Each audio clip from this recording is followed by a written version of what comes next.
Bet the Board. What do you mean you don't bet? I mean, I don't bet. You know, I don't gamble. I don't. I never have, and I never will. Yeah, right. I'll bet you $20 I can get you gambling before the end of the day. You owe me 15 grand, pal. Pay him. Pay that man his money. It's the Bet the Board podcast. God likes me. He really, really likes me. In the end, I wound up right back where I started. I could still pick winners, and I could still make money for all kinds of people back home. And why mess up a good thing? Here's Payne Insider and Todd Furman. Brad Powers filling in for both Payne and Todd Furman here on the Bet the Board podcast. Let's talk some bowls, not playoffs, but the remaining bowl games. Last I checked, they're still playing a bunch of them. I got 25 of the bowl games I'm going to break down for you. Obviously, Todd, myself, and Payne will break down the quarterfinals of the playoffs next week. But as I'm recording this on Christmas morning Pacific time, 25 remaining bowl games left.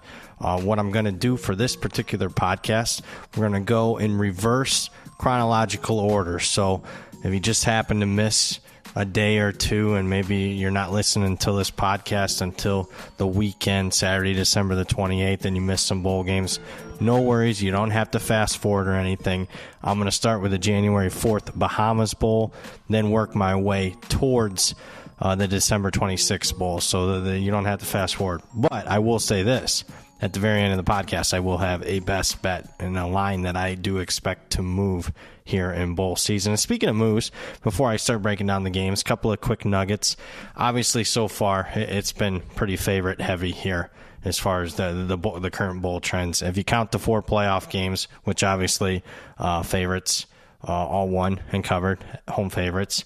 Favorites are 13-1 straight up. That's the closing line. That's straight up 13-1 against the spread. They're 11-2-1. One push there.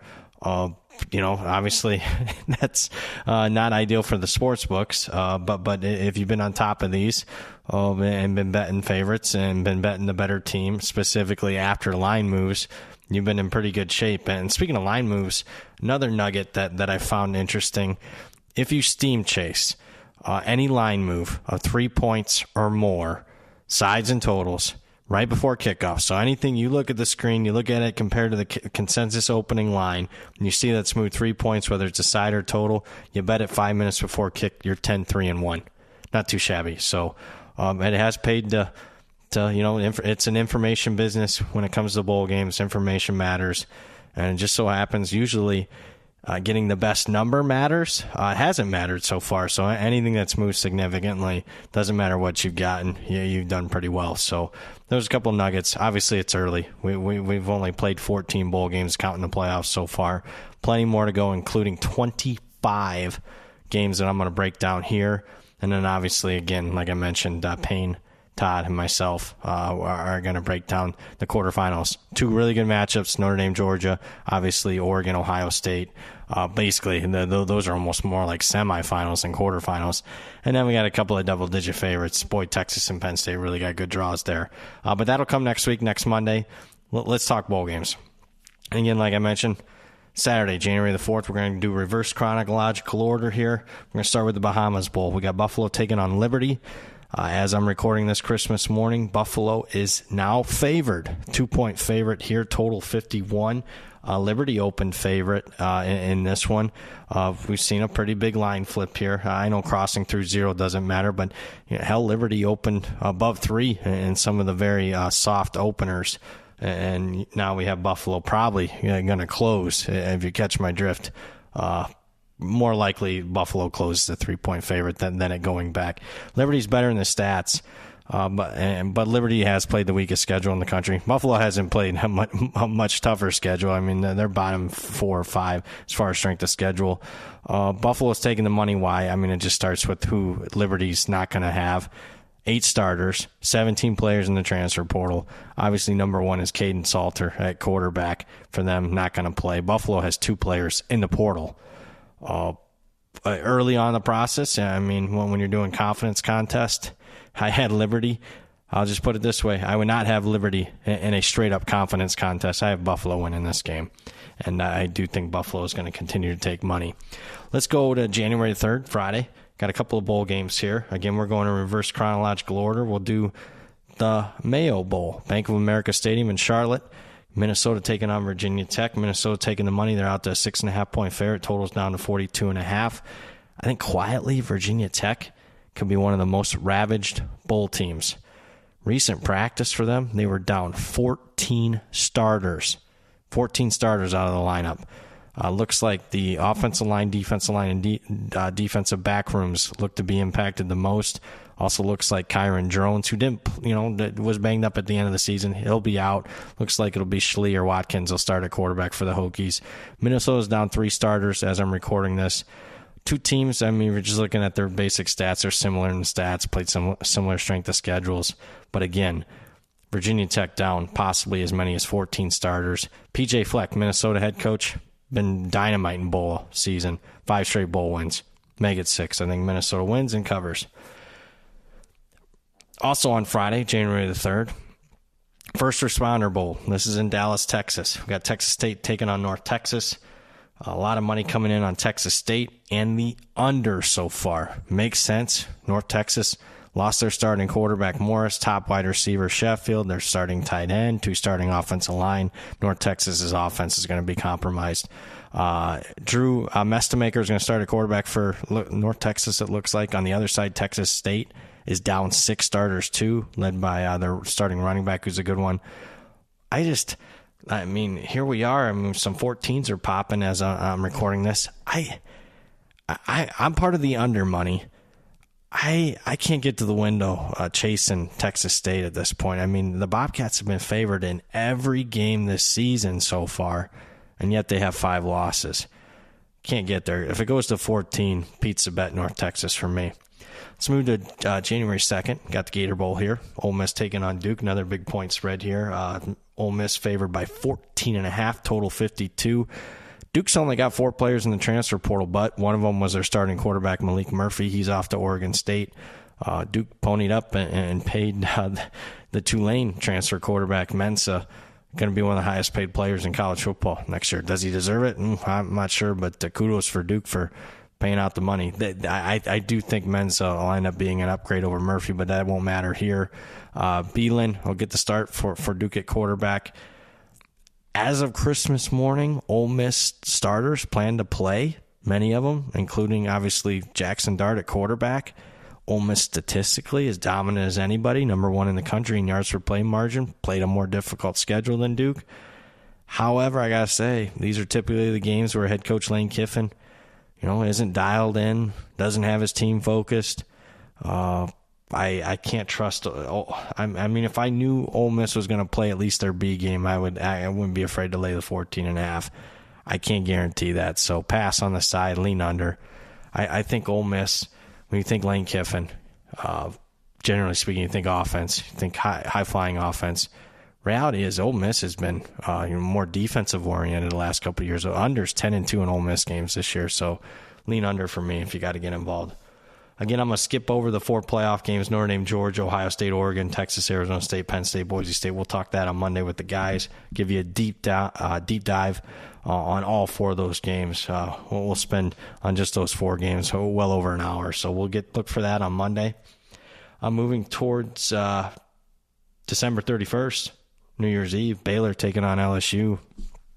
This one played Texas Bowl here in Houston, Texas.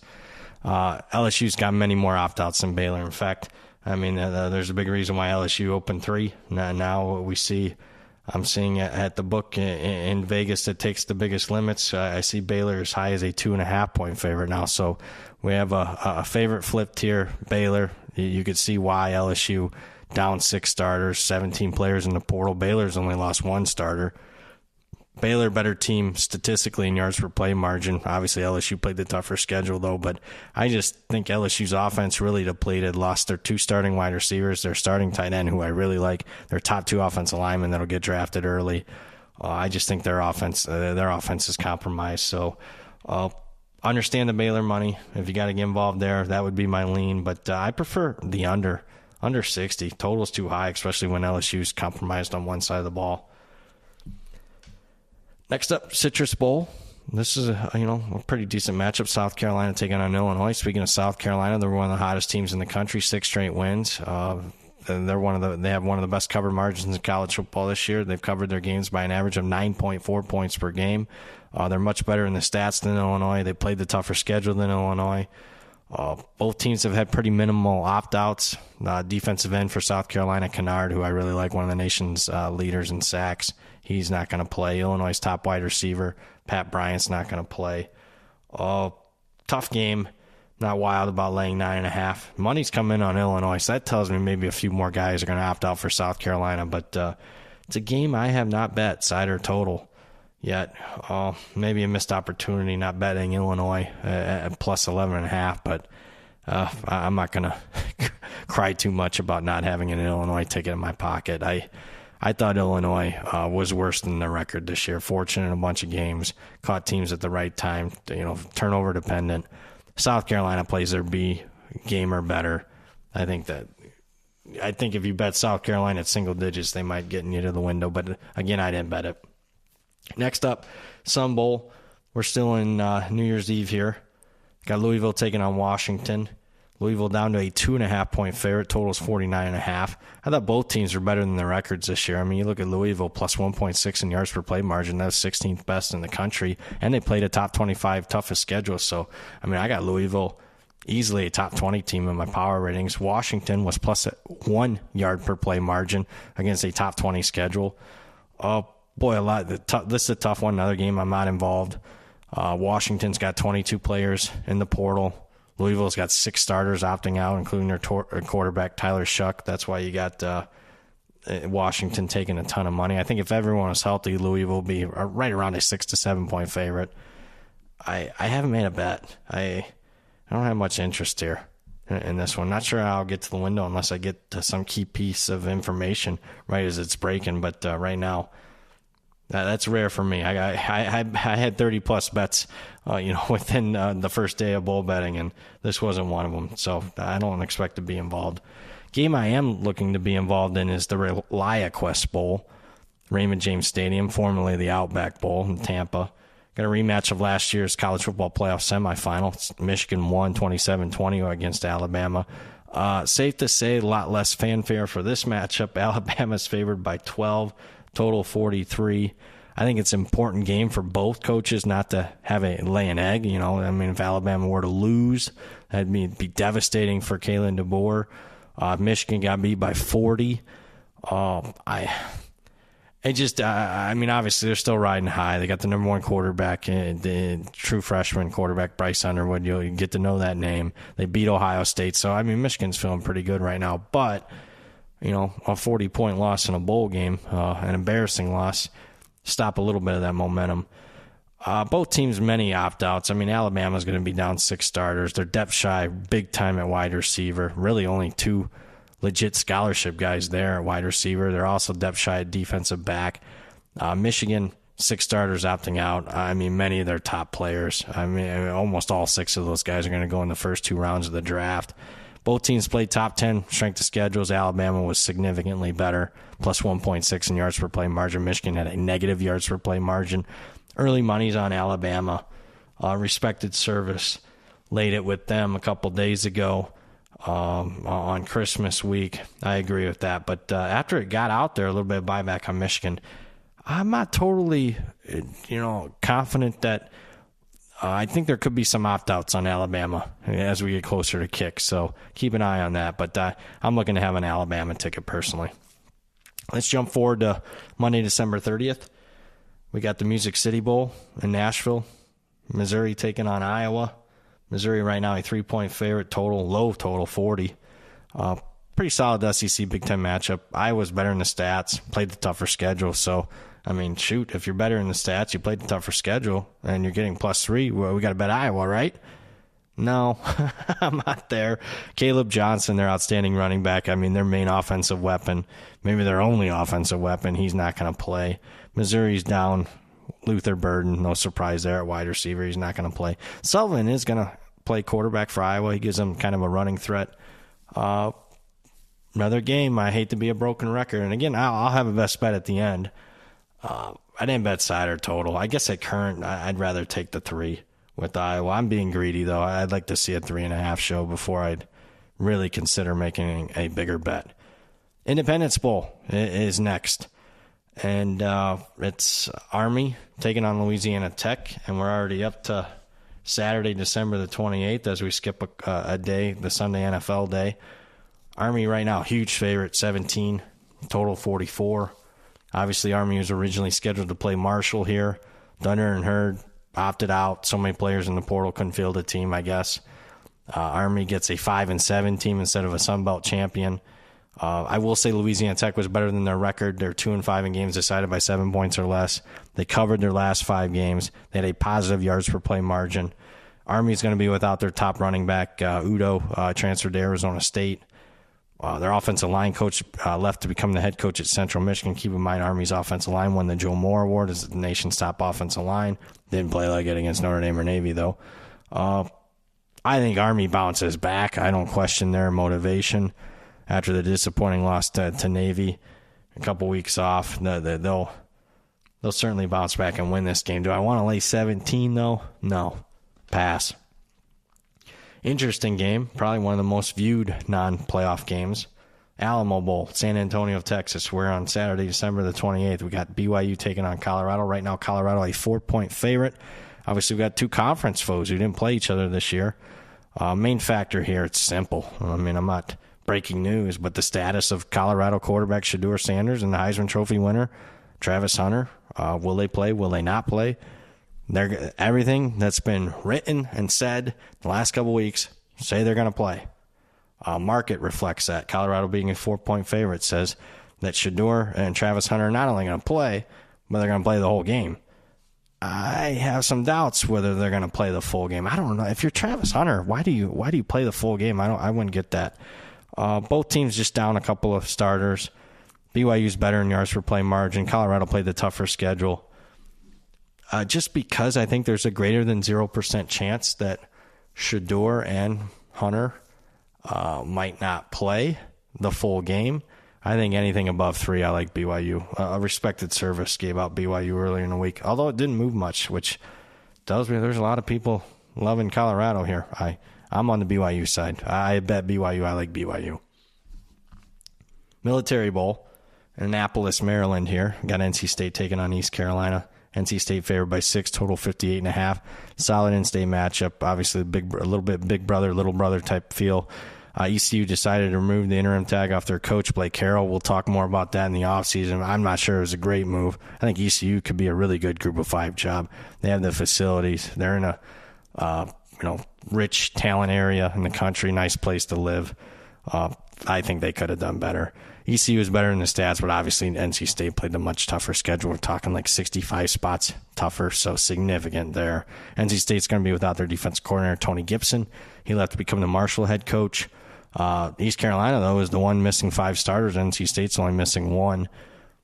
It's another game. I mean, just because it's a game doesn't mean you got to bet it. I didn't bet side or total pass.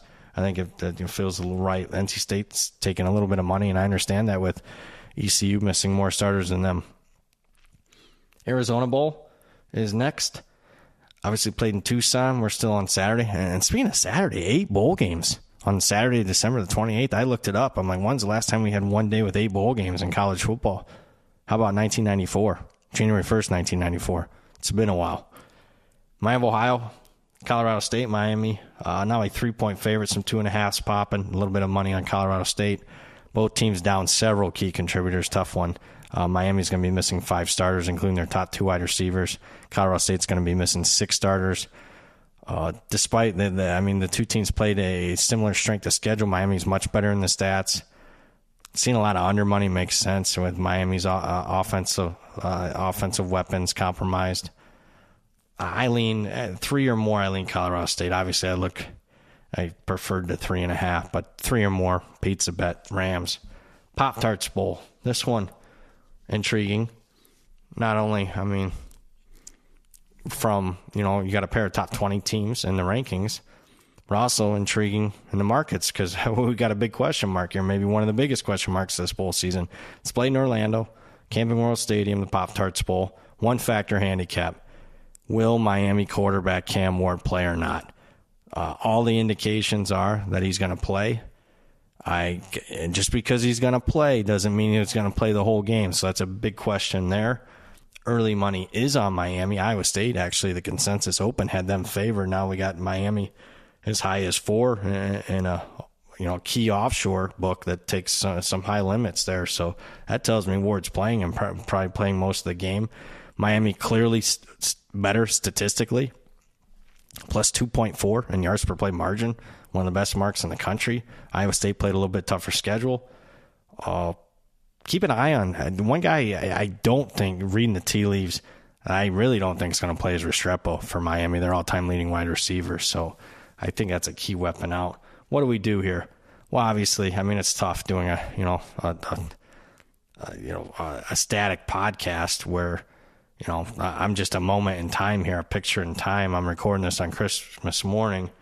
I mean, if you're in front of the screen and Cam Ward doesn't play, then, I mean, come on. You don't have to be Einstein to figure out, Iowa State's going to take a ton of money and probably going to close favorite. If Ward gets announced fully in, I could see Miami take a little bit more money here, but I'm not involved, believe it or not. New Mexico Bowl, I am involved here. Albuquerque, New Mexico. TCU taking on Louisiana. TCU out to a 12-point favorite, total 58.5. I don't know how motivated TCU is going to be playing here. I'm sure they had better things in mind as far as a bowl game and opponent. But with that said, it's not like they've had a bunch of players transfer out. They'll be missing 4 starters, a couple of them more due to injury than anything. They have 9 transfers. ULL is going to be missing 5 starters. They have 9 transfers and guys in the portal. ULL, similar yards per play margins. Obviously, TCU played a much more difficult schedule, not even close. It's another kind of one-factor handicap outside of the motivational questions I have for TCU is if Woldrich can't go for ULL, he was their original starting quarterback, got hurt, missed the last couple games of the season. Then what happened in the Sun Belt Championship game, the backup for Louisiana, Lafayette, got hurt, and they had to go down to the third-string guy. Now, the backup's definitely out for this game, so the question mark is it going to be the starter, Woldrich, or is it going to be the third-stringer? Big difference. We're talking a touchdown-plus difference as far as a line swing here. If Woldrich can't go, I don't see ULL having much success. I bet TCU at open. I don't think they had the correct information as far as the quarterback out there, and I mean the line's moved 4 points from that. At current, though, nobody cares what I bet early. Current total of 58.5. I lean under. Again, I don't know if TCU is fully motivated, and Louisiana's offense could be compromised. So under 58.5 for me. Let's talk pinstripes. Let's talk Pinstripe Bowl, Yankee Stadium. Still on Saturday slate here. Nice matchup. I'm kind of looking forward to this game. Boston College taking on Nebraska. You got Nebraska making their first bowl game in 8 years. Even though BC, Boston's much closer to New York than Lincoln, Nebraska, I expect a significant contingent of Nebraska fans here. I expect this crowd to probably be 80-20. BC's better in the stats. Nebraska played a tougher schedule. Nebraska, though, not going to be fully optimized here. They're going to be missing 4 starters. They've had 24 players hit the portal. They're going to be missing their defensive coordinator. That's why we've seen BC take some money. Although I will say, got down 2.5, 3. It opened, BC pretty high. I think it's high as 6.5. A couple of the very soft openers, but consensus open was Nebraska 4.5. Came down to like 2.5, 3. A little bit of buyback on Nebraska. I think that has to do with Raiola, their quarterback. There were some transfer rumors there for him. Looks like he's going to be set to stick with Nebraska. I think anything above 3, I'm going to lean BC, though. Again, they're in much better shape as far as less opt-outs, less transfers. A little too many moving parts for Nebraska, at least to be laying more than a field goal. So lean BC for me. And I did bet BC. Sometimes when I say leans here, I should say that I made a bet. I did bet BC. Saturday, December the 28th still. Final, this is early morning. And a game I talked about a couple weeks ago. We gave out a bet on this one, and it's moved. Fenway Bowl, Boston, Massachusetts, Fenway Park. North Carolina taking on Connecticut. North Carolina down to a 2.5-point favorite. Total is 52.5. If you remember a couple weeks ago, we gave out the under. It was 55 at the time, down a couple of points. Weather looks like it's not going to be an issue. It's going to be cold with no wind and precip. Part of my handicap was there's the possibility that there could be weather, but what did I see? Obviously, North Carolina's missing 6 starters, 3 on the defensive line. They're going to be without their top player and running back Hampton. UConn's going to be missing 5 starters. North Carolina played the much tougher schedule. Tough, because I think Connecticut, it's looking like their offensive line might be compromised a little bit. Obviously, the talk of this game hasn't surrounded by the game. It's been off the field. The new hire for North Carolina being Belichick. I don't have much. Freddie Kitchens, if you remember him, the former Browns head coach, he's going to be the interim for North Carolina. Been some wild swings here. Back and forth we go. Anytime it gets to 2.5, North Carolina takes money. Then it goes back up to 3. Connecticut takes money. I probably prefer the Connecticut side, but I wouldn't bet them at 2.5. I'll wait and see if you can get a better number there. But you guys know where I'm at. I'm on the under here. Las Vegas Bowl. We're on Friday, December the 27th, as we continue to work our way through here. We got about half dozen or so bowl games left, and then again, best bet at the end. This is Brad Powers filling in for Payne Insider and Todd Furman. Bowl Bonanza here, getting you covered for all the remaining bowl games for this upcoming bowl season. And of course, we'll have the playoff podcast quarterfinal round coming your way next week. Texas A&M out to a 3.5 point favorite. Actually 4 now. Boy, you guys, I got to give you guys credit. No days off for you guys. Market's rolling here even on Christmas Day. No days off. I like it. A&M up to 4. That's the highest I've seen. Total 52. It's 3.5, like literally maybe an hour ago. I thought this would have been one of the best playoff games if both teams were at full strength. A&M is going to be down 5 starters, including 3 studs on the defensive line. SC's down 6 starters, including 3 at wide receiver, so they're compromised there. SC's much better than their 6-6 record. Their yards per play margin was solid, plus 0.6, despite playing the 5th toughest schedule. Prior to the Notre Dame game, they had a 4th quarter lead in all 11 prior games. Again, much better than their record. Probably would, if they were healthy, I was thinking maybe USC would be the side here, but man, I got nothing. I understand the money on A&M from 1 to 4, but I can't bet them at 4. Pass. Game I did bet, and still, even after a huge line move, still could only look one way, is the Holiday Bowl. Obviously in San Diego, California, we got Syracuse 16.5. Total 59.5.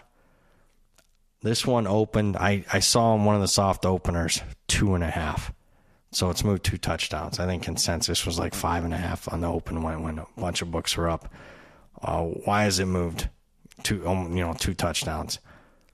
I mean, let's start with the simple. Syracuse, minimal opt-outs. Their head coach, Fran Brown, basically, we play football, we don't opt out like that. Getting that from Kirby. Similar quotes to Kirby talking about a spring game. Meanwhile, Washington State decimated more than any other bowl team when you count the staff and personnel. Washington State's going to be missing 13 starters, including their quarterback, John Matura, the highest-rated kid in the portal, ended up going to Oklahoma. They've had 28 players hit the portal. They lost their head coach, both coordinators, multiple assistants. I mean, the reason I haven't been so gung-ho on all the shows that I do and everything else is I had doubts that this game would be played. But it looks like it's the only game on Fox, the only game Fox has this bowl season, so looks like they're going to play it. Even after a big move, I could only look Syracuse. I mean, you saw the Coastal Carolina UTSA game. Coastal had like almost 30 guys hit the portal, a bunch of guys out starter-wise, and hell, it didn't matter. What you bet UTSA, minus 6.5, minus 9.5, minus 10.5, minus 14.5, didn't matter. I think something similar here. Do lean under, too. That is Syracuse. Make sure you get 16.5. I think the line was going to close higher. Liberty Bowl, another one, wild movement here, back and forth we go. It's in Memphis, Tennessee, Arkansas right now, favored by 1.5, total 52. A lot of money on the under. I'm a part of that. Both teams ravaged by opt-outs. Texas Tech is going to be missing 7 starters, including their quarterback, Baron Morton. Both coordinators are gone for Texas Tech. Freshman Will Hammond's going to get the start for them. Arkansas is in much worse shape. They're missing 12 starters. They've had 27 players hit the transfer portal.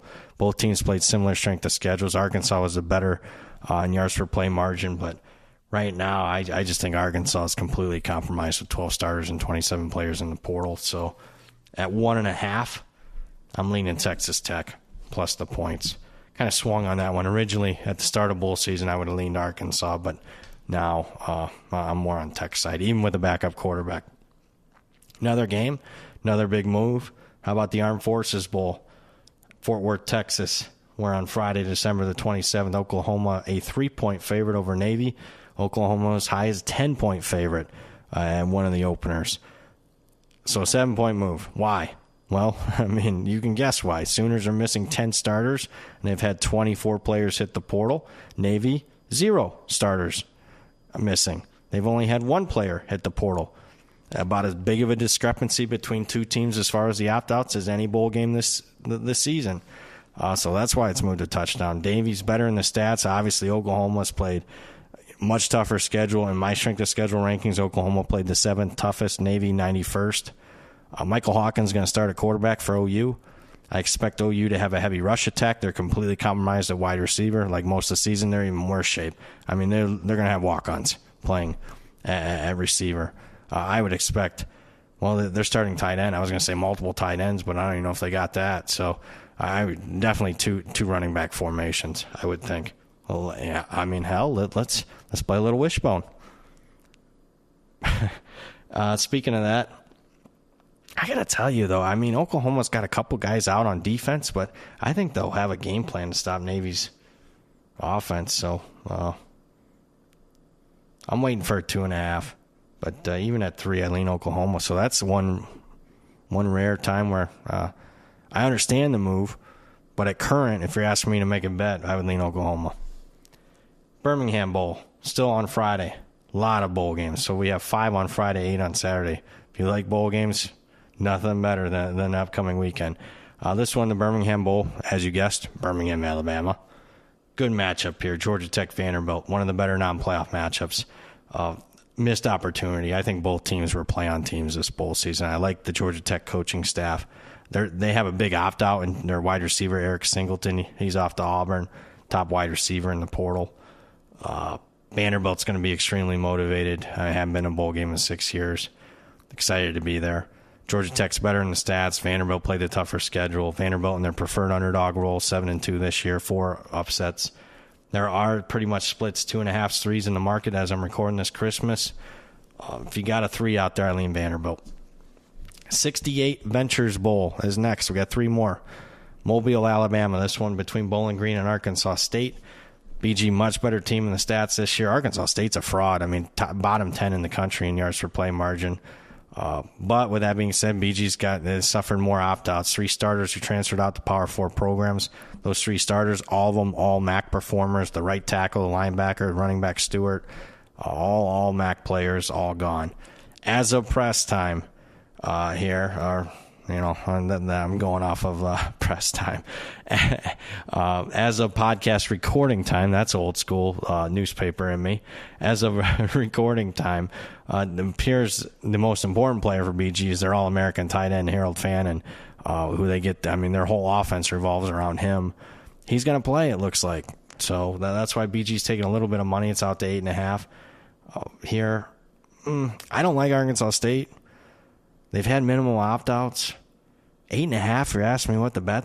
I actually lean Arkansas State, just in case Fannin, especially, I mean, to me, if Fannin does play, I mean, he's close to a bunch of records. If he gets those records, does he shut it down in the second half? That's a question you got to ask yourself there. Rate Bowl is next in Phoenix, Arizona. Decent matchup here. We got Rutgers taking on Kansas State. Kansas State favored by 7. Total 50. Rutgers not going to have their defensive coordinator. Biggest opt-out came just on Christmas Eve. The running back, Kyle Monangai, announced he's going to sit out. One of my favorite running backs in the country. Kansas State's actually missing more starters. They got 5 starters out. They got more players in the portal than Rutgers does. Kansas State was better in the stats, significantly better. In yards per play margin, they're plus 1.3. Rutgers minus 0.6.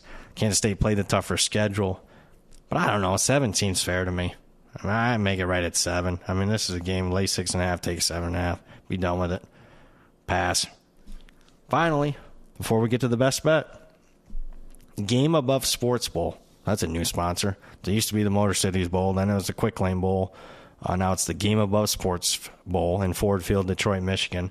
This is Thursday, December the 26th, early afternoon, 2 p.m. on the East Coast. Pittsburgh taking on Toledo right now. Pittsburgh, 7-point favorite, total 50. Going to keep this one simple, one-factor handicap. If Pitt's starting quarterback Eli Holstein plays, Pitt is the right side, this number's going up, probably up to from 7, 9.5 to 10. If he doesn't play, they're going to be down to a third stringer. Pitt, better yards per play margin, played a much tougher schedule, so Holstein plays 7 is cheap. If he doesn't play, then we're coming off a 7. That's it. So, I mean, keep that in mind. If you're catching this at the right time. Again, this is the one bowl game where, I'm not sure when this is going to end up getting published. Might be after this game's already started, but that was my handicap and thought process coming in. All right, enough of me talking. I did 25 bowl games, 35, 40 minutes here. I thought that was good. Make sure you leave your comments, questions, concerns, whether it's on social. Brad Power 7 is the Twitter handle, or you can follow Payne at Payne Insider or Todd Furman on Twitter and X or whatever you kids are calling it. But now it's time for best bets. And the one that I think is holding the most value as of now, and I expect the line to move, let's go all the way back to Friday, January the 3rd, the Mayo Bowl. We're going to lay 6.5 here. We're going to lay 6.5 with Minnesota. And again, I think quietly Virginia Tech could be one of the most ravaged bowl teams. Again, recent practice, 14 starters not in the lineup. Multiple position groups look to be impacted. Looks like they're playing a backup quarterback. P.J. Fleck has been dynamite in bowl games, locked in 5 straight bowl wins. He's led Minnesota to ACC, and that's something I haven't talked about yet. Usually you're looking at conference records.